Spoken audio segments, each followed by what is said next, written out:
যি দুটা চেনেলত পৰিৱেশিত দুটা বাতৰি মোৰ দৃষ্টিগোচৰ হৈছে।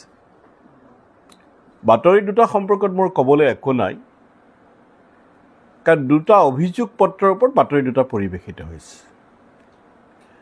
আমাৰ পাৰ্টিৰ নিয়ম হৈছে যে আমাৰ পাৰ্টিৰ যদি কাৰোবাৰ বিৰুদ্ধে কিবা অভিযোগ উত্থাপিত হয়, তেতিয়া যি কমিটিৰ অভিযোগ উত্থাপিত হ'ব সেই কমিটি এটা ইনকুৱাৰী কমিটি কৰিব বা সেই ব্যক্তিজনৰ পৰা কৈফিয়ত তলব কৰিব।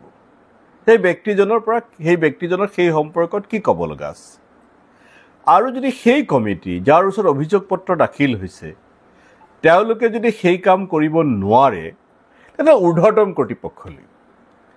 তো আজি সেই বাতৰিত যি দুটা অভিযোগ পত্ৰ প্ৰকাশ হৈছে, দুইটা জিলা কংগ্ৰেছৰ সভাপতিলৈ এড্ৰেছ কৰা হৈছে। যিহেতু মই ষ্টেটৰ পলিটিকেল এফেয়াৰ্ছ কমিটিৰ মেম্বাৰ, জিলা কংগ্ৰেছ কমিটিয়ে সেই ক্ষেত্ৰত একো কৰিব নোৱাৰে।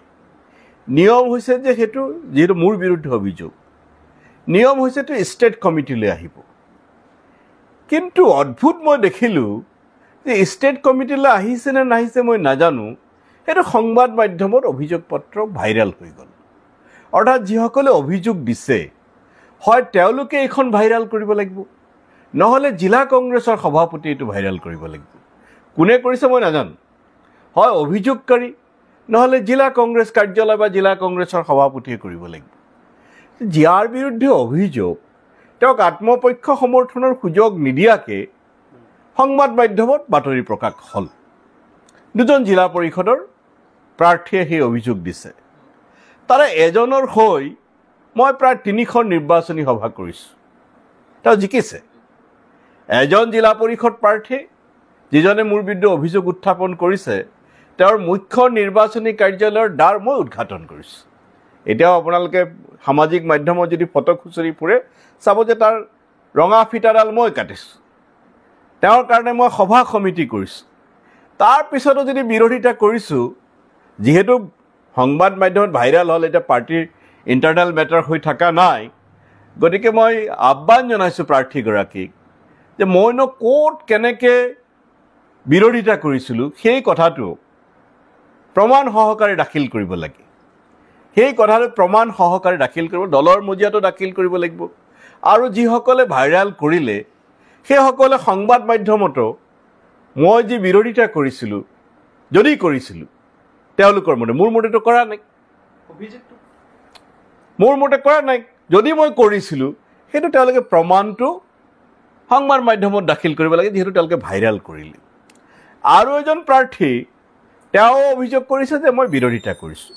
তেখেতে মোক তেওঁৰ প্ৰচাৰত মাতা নাই, মই যোৱা নাই, সেইটো এটা বেলেগ কথা। মাতিলে মই অৱশ্যেই গ'লোঁ, সেইটো মাতিলেও মই সকলো জেগাত যাব পৰা নাই, কাৰণ যিহেতু মই দৰং জিলাতো প্ৰচাৰ কৰিছোঁ, বৰপেটা জিলাৰ বিভিন্ন অংশত মই প্ৰচাৰ কৰিছোঁ। সকলো প্ৰাৰ্থীৰ প্ৰচাৰত বহু সময়ত যোৱাটো সম্ভৱ নহয়, কিন্তু যিসকলে মাতিছে মই সেইসকলৰ কাষলৈ যাবলৈ চেষ্টা কৰিছোঁ, বা মোৰ পাৰ্টীয়ে মোক য'লৈ পঠিয়াইছে, পাৰ্টীয়ে মোক য'লৈ পঠিয়াইছে বা প্ৰাৰ্থীসকলে য'ত মাতিছে মই যাবলৈ চেষ্টা কৰিছোঁ। তেখেতকো আহ্বান জনাইছোঁ যে মইনো ক'ত কেনেকৈ বিৰোধিতা কৰিলোঁ সেই কথা পাৰ্টীতো জমা দিব লাগে, আৰু যিসকলে ভাইৰেল কৰিলে তেওঁলোকে সংবাদ মাধ্যমকো দিব লাগে। কাৰণ সংবাদ মাধ্যমত প্ৰায় কেইঘণ্টামান ধৰি বাজি আছে যে আব্দুল খালেকে দুজন প্ৰাৰ্থীয়ে বিৰোধিতা কৰিছে। তো ক'তনো কেনেকৈ বিৰোধিতা কৰিলোঁ, তাৰ যদি কিবা অডিঅ' ক্লিপিং আছে, তাৰ যদি কিবা ভিডিঅ' ক্লিপিং আছে, ক'ৰবাত যদি মই বিৰোধিতা কৰা ফটো এটা, ক'ৰবাত বেলেগ দলৰ নিৰ্বাচনী প্ৰচাৰত মই ভাষণ দিয়া ফটো আছে, কিবাটো থাকিব লাগিব। অভিযোগটো সকলো কৰিব পাৰোঁ। এইখিনি হ'ল মোৰ ক'ব লগা। এতিয়া কি সুধিব খুজিছে? আমাৰ পাৰ্টিত এটা মুখ্যমন্ত্ৰীৰ আশীৰ্বাদ পুষ্ট এটা শক্তিশালী লবি আছে আমাৰ পাৰ্টিত। আমাৰ পাৰ্টিত কংগ্ৰেছত আমাৰ ৰাহুল গান্ধী ডাঙৰীয়াও কৈছে যে কংগ্ৰেছত 30-40 জন বিজেপিৰ এজেণ্ট আছে। সেই কথাটো আমিও কৈ আহিছোঁ সময়ে সময়ে। কিন্তু আমাৰ পাৰ্টিত মুখ্যমন্ত্ৰীৰ আশীৰ্বাদ পুষ্ট এটা শক্তিশালী লবি আছে। মই মুখ্যমন্ত্ৰী মহোদয়ৰ বিৰুদ্ধে গোচৰ তৰাৰ কাৰণে প্ৰথমে মোৰ সমষ্টি ডিলিমিটেশ্যন কৰি দিছে, যিটো বৰপেটা পুৰণি বৰপেটা আছিল ভাঙি চিঙি টচ নচ কৰিছে। মোৰ যিটো বিধানসভা সমষ্টি আছিল তাৰ নাম নাইকিয়া কৰিছে, ভাঙি চিঙি টচ নচ কৰিছে। নামত নিৰ্বাচন আয়োগ, কামত মুখ্যমন্ত্ৰী, আৰু মোৰ জিলাখনো সলাই পেলাইছে। মই জন্মসূত্ৰে মই ডাঙৰ হৈছোঁ, মই জন্মিছোঁ বৰপেটা জিলাত, কিন্তু মুখ্যমন্ত্ৰীয়ে তেওঁৰ গাৰ বলেৰে মোৰ জিলাখন সলাই দিছে। কিন্তু আমাৰ পাৰ্টিৰ ভিতৰত যিহেতু মুখ্যমন্ত্ৰীৰ আশীৰ্বাদ পুষ্ট এটা শক্তিশালী লবি আছে, তেওঁলোকে এতিয়া বিচাৰে যে আব্দুল খালেক কংগ্ৰেছত থাকিলে অসুবিধা হ'ব। তেওঁলোকে বিচাৰে যেনে তেনে আব্দুল খালেকৰ খং উঠাই কংগ্ৰেছৰ পৰা তেওঁক খেদাব পাৰি নেকি। সেইধৰণে তেওঁলোকৰ এটা পৰিকল্পনা আছে, তেওঁলোকৰ কাম বুলি মই ভাবোঁ। সেইটো হাইকমাণ্ডেহে ক'ব। সেইটো মানে পঞ্চায়ত নিৰ্বাচনৰ ফলাফলৰ পিছতে এপিচিচি সভাপতি যিটো মানে সিদ্ধান্ত, যিটো কিহৰ কাৰণে বুলি ভাবে? এই গোটেই কথাটো আমাৰ হাইকমাণ্ডে ক'ব পাৰিব। আৰু মই হ'লোঁ দলৰ এজন সাধাৰণ সদস্য। মই খুব বেছি ষ্টেট পলিটিকেল কমিটি, যেতিয়া মিটিং হ'ব পলিটিকেল এফেয়াৰ্ছ কমিটিৰ, তেতিয়া মই মোৰ মতামত দাঙি ধৰিব পাৰিম। তো এই প্ৰশ্নটো আপোনালোকে AICC সুধিব লাগিব, মই কেনেকৈ উত্তৰ দিম।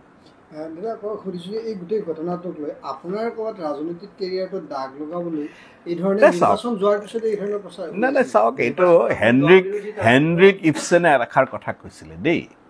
হেনৰিক ইপচেন, প্ৰখ্যাত নাট্যকাৰ, the strongest man in the world he stands alone. গতিকে ৰাজনীতিত যোন যিমান শক্তিশালী হয়, প্ৰভাৱশালী হয়, তেওঁক আক্ৰমণ কৰিবলৈ চেষ্টা কৰি থাকে। এতিয়া মোৰ বিৰোধীসকলে, পাৰ্টিত মোৰ যিসকল বিৰোধী আছে, তেওঁলোকে ভাবে যে আব্দুল খালেকে টিকট নাপালে, আব্দুল খালেকৰ কোনো পদ নাই, তাৰপিছতো আব্দুল খালেকৰ বহুত ফেন ফলোৱাৰ আছে, তাৰপিছতো পাৰ্টীয়ে তেওঁক গুৰুত্ব দিয়ে। গতিকে সেইটো কেনেকৈ আব্দুল খালেকৰ ইমেজত, ভাৱমূৰ্তিত আঘাত কৰিব পাৰি, সেইটো এটা অহৰহ এটা ষড়যন্ত্ৰ কৰি থাকে। সেই ষড়যন্ত্ৰৰে অংশ বিশেষ এই অভিযোগ দুটা। মুখ্যমন্ত্ৰীয়ে যিধৰণে দাবী কৰে যে তেওঁৰ অনুগত এতিয়াও কংগ্ৰেছত আছে, সেই কথাটো ক'ৰবাত হয় বুলি আপুনি স্বীকাৰ কৰিলে? মই স্বীকাৰ কৰাৰ কথা নাই। স্বয়ং আমাৰ সৰ্বোচ্চ নেতা ৰাহুল গান্ধীয়ে কৈছে, গুজৰাটৰ ক্ষেত্ৰত কৈছে, সেইটো অসমতো আছে। আমাৰ সৰ্বোচ্চ নেতা ৰাহুল গান্ধীয়ে কৈছে যে কংগ্ৰেছত 30-40জন বিজেপিৰ এজেণ্ট আছে। অকল মই কোৱা কথা নহয় এইটো। সেইসকলক কেতিয়ালৈকে আঁতৰাব? সেই কথাটোহে মই ক'ব নোৱাৰিম। সেইটো আমাৰ নেতৃত্বই আমাৰ নেতৃত্বই সেইসকলক আঁতৰাব লাগিব। কেতিয়া আঁতৰাব পাৰিব সেই কথাটোতো মই ক'ব নোৱাৰোঁ। প্ৰয়োজনটো আছে। ৰাজ্যসভাৰ নিৰ্বাচন, ৰাষ্ট্ৰপতি নিৰ্বাচন, বিশেষকৈ ৰাষ্ট্ৰপতি নিৰ্বাচনত মই UDFৰ কথা নকওঁৱেই, আমাৰো ন্যূনতম 4জন বিধায়কে ক্ৰছ ভোটিং কৰিলে। আমি ব্যৱস্থা ল'ব নোৱাৰিলোঁ। আমাৰতো আছে, নাই বুলিনো মই কেনেকৈ ক'ম? আছে কাৰণেহে 4টা ক্ৰছ ভোটিং হৈছে, নাথাকিলেতো নহ'লহেঁতেন। যিখন পত্ৰ লিখিত আকাৰত দিলে তেনেকুৱা ধৰণৰ লোকে দিছে আচলতে। নাই সেইটো মই ক'ব নোৱাৰোঁ। নাই সেইটো মই ক'ব নোৱাৰোঁ যেতিয়া মোক কৈফিয়ত তলব কৰিব, কাৰণ এতিয়াও দলে মোক কৈফিয়ত তলব কৰা নাই। দলে যেতিয়া মোক কৈফিয়ত তলব কৰিব, মই মোৰ উত্তৰ দলৰ মজিয়াত দিম। কিন্তু কথাটো যিহেতু পাব্লিক হৈ গ'ল, এনেই মই পাব্লিকলি কোৱাৰ পক্ষত নাছিলোঁ। যিহেতু সংবাদ মাধ্যমত বাতৰি প্ৰকাশ হ'ল, সেইকাৰণে তেওঁলোককো মই আহ্বান জনাইছোঁ যে তেওঁলোকে এতিয়াৰ পৰাই, তেওঁলোকে দিছে নিদিছে মই নাজানো। মই মইনুল হকে মই নাজানো, কাৰণ চহীটো আজিকালি জালো কৰিব পাৰি নহয়। মইতো চহীটো আজিকালি জালো কৰিব পাৰি, কাৰ ক'ত চহী হয় নহয় মই কেনেকৈ ক'ম? গতিকে মইনুল হককো মই আহ্বান জনাইছোঁ, যদি তেওঁ সঁচাকৈ দিছে তেওঁ তথ্য প্ৰমাণ হেৰি কৰক, নহ'লে আদালততো মই যাবলৈ সাজু আছোঁ। আদালততো তেওঁ প্ৰমাণ দিব লাগিব, যিহেতু মোৰ বিৰুদ্ধে কৈছে, এইটো মোৰ ৰাজহুৱা ভাৱমূৰ্তিৰ কথা, তেওঁ তথ্য প্ৰমাণ লৈ থাকিব লাগিব নহয়। আৰু যদি তেওঁ নাই দিয়া, তেওঁ নিদিবও পাৰে দেই। মই এইটো কোৱা নাই যে তেওঁ দিছে, তেওঁৰ বিৰুদ্ধেও কোনোবা ষড়যন্ত্ৰ কৰিব পাৰে। নহয়, যদিহে চাওক, প্ৰথম কথা যদি দলত প্ৰমাণ হয় সেইটো ভাল কথা। প্ৰথম দলৰ কথা আভ্যন্তৰীণ থাকিব লাগিছে, যিহেতু ৰাজহুৱা কৰিছে।